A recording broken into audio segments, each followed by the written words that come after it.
fait froid à Trouville. Les gens sont serrés sur eux-mêmes, ils avancent contre le vent, un peu courbés, les cheveux en bataille. Il y a un panneau qui dit « Quand on voit le Havre, c'est qu'il va faire beau. Quand on ne voit pas le Havre, c'est qu'il va faire beau aussi. » Trouville est un nid d'espoir. Notre-Dame des Fleurs ferme ses portes à 19h, je le sais, pour m'y être arrêté si souvent il y a des années de cela. Une église dont le curé absent n'a pas peur qu'on lui pille les troncs, qui laisse les portes ouvertes toute la journée. Je monte les quelques marches dans l'expectative du plaisir à venir.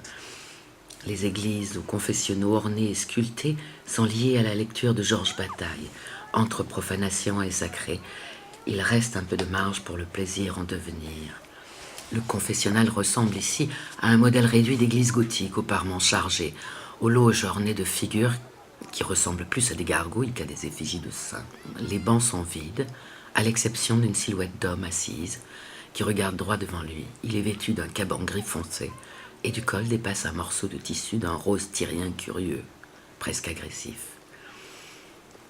Je pénètre dans la nef et m'assieds discrètement au son de la cantate Herz und Mund und Tat und Leben. En français, le cœur, la bouche, le fer et la vie. Je l'ai tellement entendu que je pourrais la fredonner. L'odeur des bougies, la vision des flamèches vacillantes et la musique, si douce qu'il faut prêter l'oreille, me semble toucher l'âme ou quelque chose comme ça. Peut-être le lieu où loge le bonheur immédiat. Topolina, je me tourne vers cette figure du passé que je n'ai pas entendue arriver. Le son de la voix, la silhouette me semble familier, sans que j'arrive à percer l'ombre de mystère qui enveloppe mes souvenirs. Jeff. Jeff? Jeff. Il a changé, Jeff. La silhouette massive, la voix sont similaires à celles du Jeff que j'ai connu il y a si longtemps. Le visage s'est buriné, la masse de cheveux amincie, mais les yeux, les lèvres et le sourire ne se sont presque pas modifiés. Ils sont juste plus épanouis. Je reste coite à le regarder. Tu ne me reconnais pas? Si, mais il part d'un grand éclat de rire. Un rire d'ogre, saugrenu en ces lieux.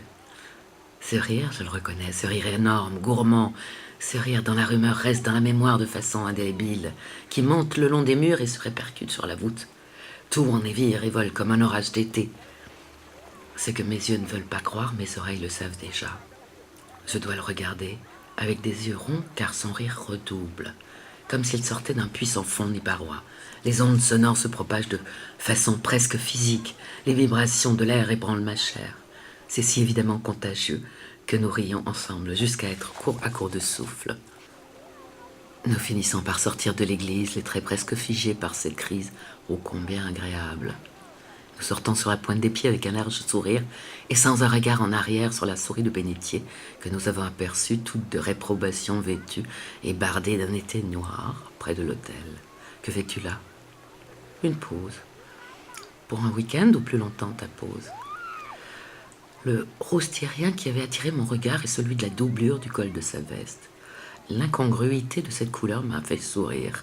Cette fausse note est touchante, presque émouvante au regard de son corps opulent, généreux, qui raconte que le sport n'a jamais été une activité très prisée. Les années ont ajouté à sa silhouette de petits bourrelets gourmands. Avec sa barbe de 3 jours, il ressemble à un ours en peluche géant. Tu es attendu ou tu viens boire un verre avec moi? C'est joliment dit.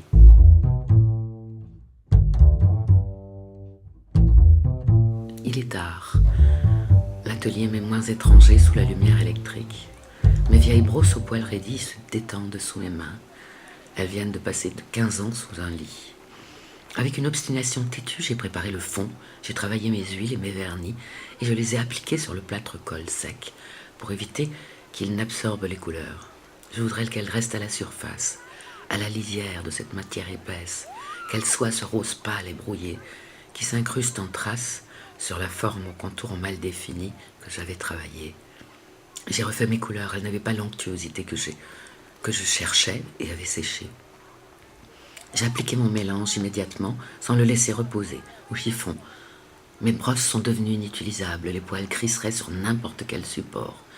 Puis à 2 chiffons, le deuxième m'a servi à ramasser la poussière accumulée sur mes étagères de livres, et des 2 mains j'ai appliqué le rose sale et le gris poussière, avant d'essuyer le surplus.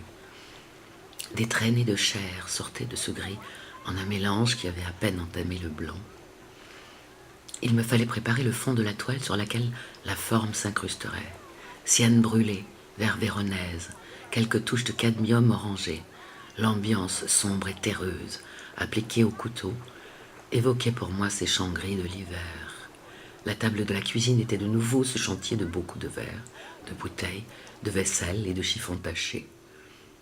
Je dormirai demain. Si ma mixture se met à sécher, elle ne sera plus bonne à rien de ce que je veux en faire. Du bout des doigts, j'ai appliqué quelques traînées de bleu transparent et de vert sombre, et j'ai repris mes chiffons pour travailler d'autres zones, estomper les couleurs. La tête est déformée, tellement grosse par rapport au corps tordu et malingre. Je me suis réveillée au son de phalanges qui tapent sur le montant de la porte. Grave, aussi intempestif que la dernière fois. Petit déjeuner, ma chère, au bistrot? Pas maintenant, pas aujourd'hui. Demain, matin? Tu es là? Je serai là, vers 11 heures. Je suis ravie qu'il n'entre pas. Je me suis dépêchée de me préparer comme s'il allait revenir et s'installer. Je suis une adepte du tri sélectif et j'ai du travail. Je veux savoir ce que je peux accepter de me remémorer des années d'avant et ce à quoi je ne veux pas qu'on touche. À aucun prix. C'est moi. C'est mauvais ce que j'ai fait hier.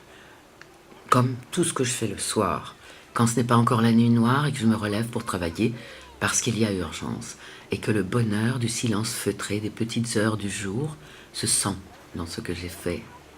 Ce que j'avais fabriqué était fini, il n'y avait plus rien à faire dessus, mais c'était mauvais. Je l'ai posé dans un coin, contre le mur. C'était un enfant mal fait, je le mettais au coin.